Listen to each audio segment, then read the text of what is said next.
5 healthiest vegetables that may actually help with weight loss. Okay, like your mom, I'm here to tell you to eat your greens, but not all are created equal. So number 1, first piece of advice, do not, I repeat, do not look at the nutritional analysis to determine which is healthy. It absolutely drives me crazy to see nutritionists tell you to look at the label and determine whether there's nutrition in what you're going to buy.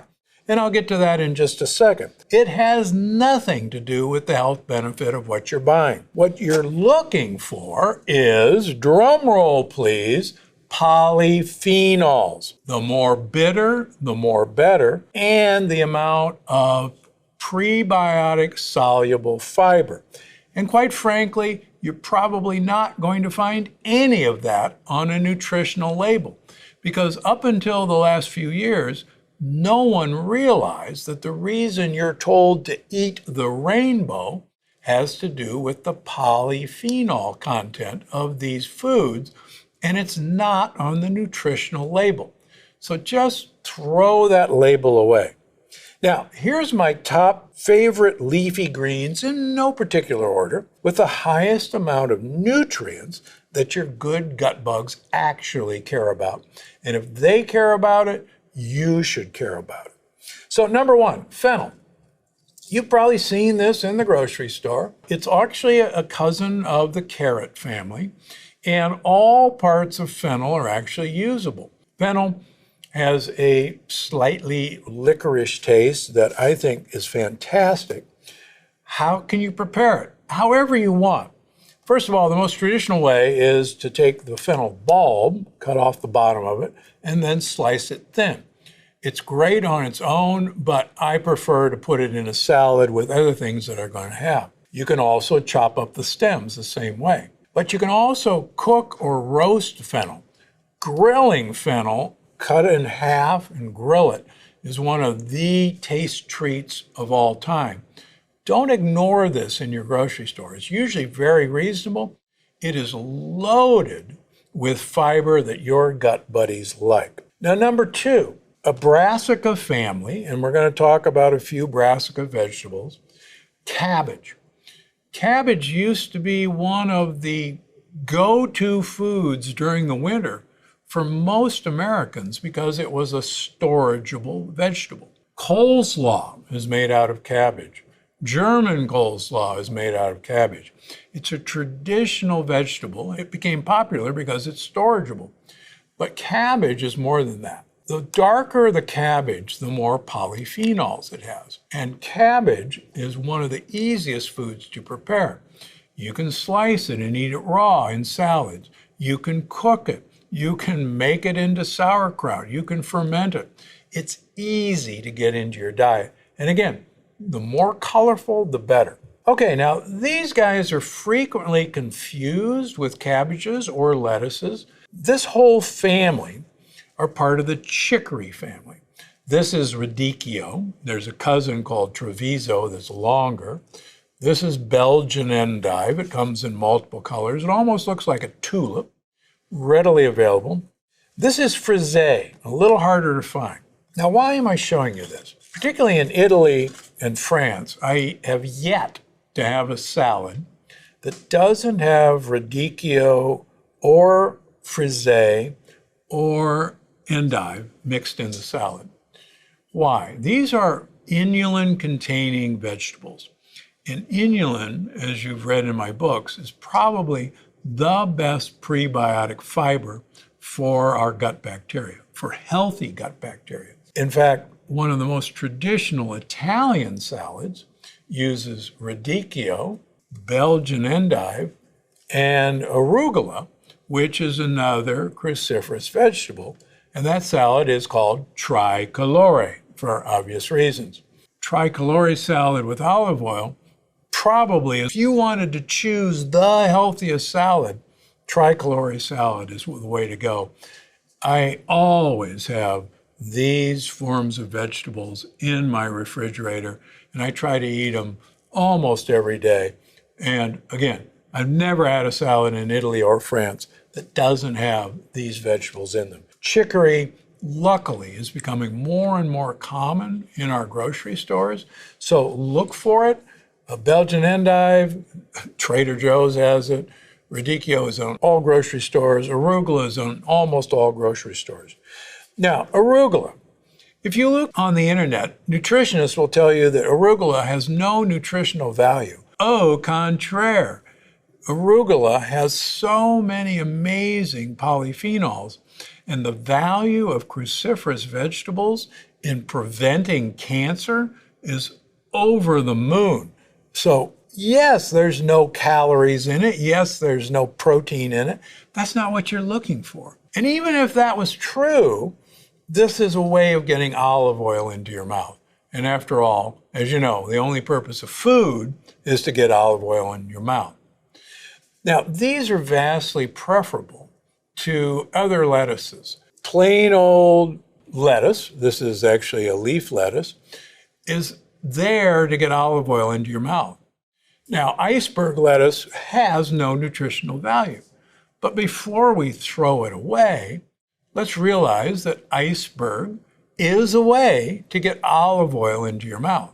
So if all you can afford is a head of iceberg lettuce, get the iceberg lettuce and use it as a way of getting olive oil into your mouth. And like I've said before, if you're trying to choose between organic and conventional, if something you're going to eat is leaves and you're not going to peel it, you're much better off paying the money for organic.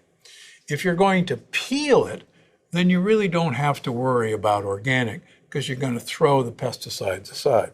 Kale. So kale is a love it or leave it proposition. There are multiple forms of kale. Kale salad recipes in the Plant Paradox. It is very nutritious. It does have some levels of cadmium that it picks up from the soil and some levels of arsenic, although the arsenic in kale is organic arsenic, not inorganic arsenic, and inorganic arsenic is the mischief maker. So add kale to your salads. Important word of note, particularly if you're going to buy Tuscan kale, make sure when you're making a salad that you go to the trouble of taking the stem off.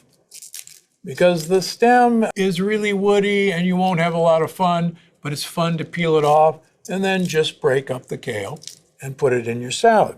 Otherwise, kale is great roasted or cooked, and that way you'll break up that problem. A word of warning, whenever you're adding particularly dark green vegetables to your diet, do it slowly. And let me tell you an infamous story with my wife Penny and I. Years ago, we brought a NutriBullet to make smoothies. And kale was all the rage. And I was a fan of kale. We had it in our salads. She said, wow, if kale is good, then a kale smoothie will be great. So she took a bunch of kale and made a kale smoothie. And I downed it on the way out the door to work. And within 2 hours, I had the most intense abdominal cramps ever, and the kale smoothie ended up in the toilet. Why? Well, it turns out that all plants, particularly bitter plants, are trying to warn you with their bitterness that you shouldn't eat them. They'd like to protect themselves. It turns out those compounds are not lectins, but they're other forms of plant defense systems that are actually really good for you, which are in the cruciferous vegetables. But if you break them down into single molecules and then ingest a large amount of them raw, they are going to be a very nice irritant to your GI tract. In fact, I've found through the years that if I have patients with leaky gut or IBS, that I don't want them to come near dark green leafy vegetables. You can cook them to their basically mush and make them soups, and then they'll be safe for you. But please, if you got leaky gut, if you've got IBS, go slowly at the very least, or just keep those out of your diet for now. Now, another underutilized resource is a lot of people are buying turnips and beets at the farmer's market. And a lot of farmers markets will say, hey, you want me to just chop off the leaves and you take those? And you go, yes, please. Well, this is actually where the benefit is. I'd much rather you chop off the beet, throw that away, and eat the greens. Saute them, chop them up. They are absolutely delicious. What are you going to do with the beets? You're going to actually slice them raw, pour olive oil over them, put some feta cheese like the Italians do, and eat a beetroot carpaccio. That's fantastic. But please resist the urge to cook them. The more you cook the beetroot, the more sugar it releases. The other important part is don't waste parts of the plant. You may be buying something for the bulb. Use the greens in a soup. Use the greens in a stir fry. You'll get more for your money than you ever expected. Now, one last thing about cruciferous vegetables. It's true, cruciferous vegetables are really good for you, and they should be a part of your diet. But cruciferous vegetables are known as a thyroid suppressor. And I see a number of my patients, well-meaning, who add kale to every meal, who have cabbage and arugula at every meal, have broccoli, have cauliflower rice, have cauliflower pizzas. And I gradually but surely see their thyroid function deteriorate. And when we back them off on their cruciferous vegetables, it returns to normal. So if you're going to go hog wild on cruciferous vegetables, do me a favor, get a TSH, thyroid stimulating hormone, level at baseline, give it a few months, and get it again. If it's going up, you've reached your limit of cruciferous vegetables and you need to back off. That's it. Some really, really healthy vegetables that have nothing to do with the nutritional analysis. Please don't listen to your dietitian on the internet who says arugula has no nutritional value.